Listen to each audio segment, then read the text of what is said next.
Good morning, class 2. Today we will discuss the remaining part of the chapter 1, that is computer and electronic device, and in that we will be studying about the advantages of computer. And computer, we can see the use of computer in almost every field of life these days. Why? Because of its features that we have discussed earlier. And that is why every now and then we can see computer around us. You can ask your child at this point to the various places, about the various places where she has seen the use of computer. Why it is being used? Because tasks are done easily and quickly. Then it reduces the overall cost because we can save the resources, we can save our resources. It reduces the time because it is a very fast machine, and efforts also. Then in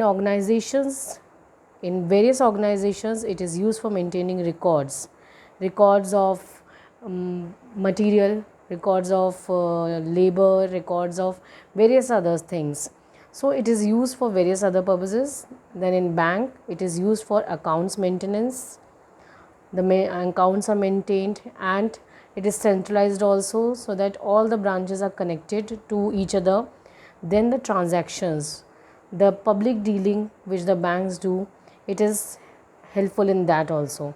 And plus these days we have heard about so much about online banking, which enables us to do our bank related work at home rather than going actually to bank. So it has made so much difference in our day-to-day life. Then payment of bills,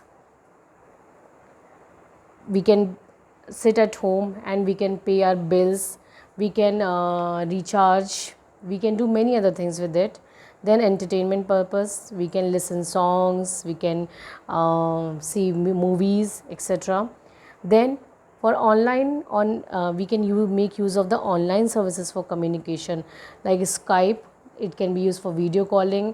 You all must be seeing this these days because we are staying at home because of the lockdown.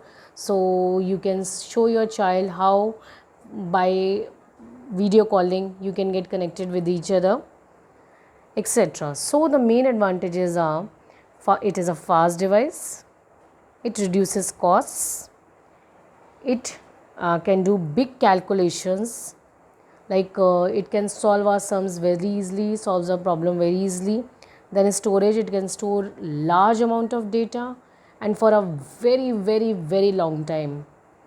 Then it is used for entertainment, which is a which is a very important feature of the computer. Then now we will discuss disadvantages of computer, because everything has its own advantages and disadvantages, and same is with computers. First is dependent on human instructions. It is dependent on human instruction. If we will not instruct it, we will not give our input to it, it will not be able to do anything. So it is basically based on human instructions. Otherwise it is just a machine.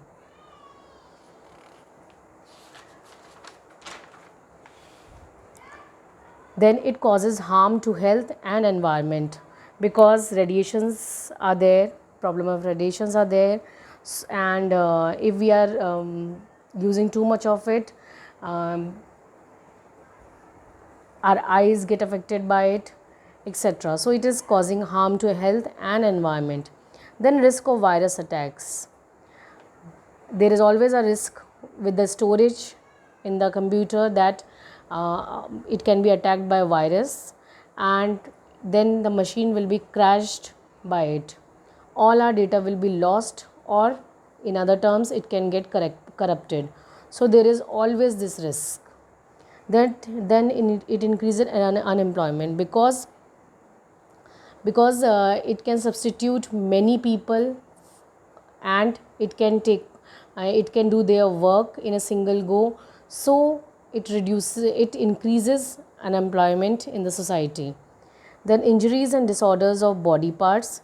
If we are not sitting properly, if we are not taking care of ourselves while working on the computer, we can we can have problems in our body parts. And then hacking and other misuse, like stealing of data, like people and the ATM cards or the credit cards of people are being misused. So it is another problem. So that is all about the chapter. Please go through the PDF once again. Thank you.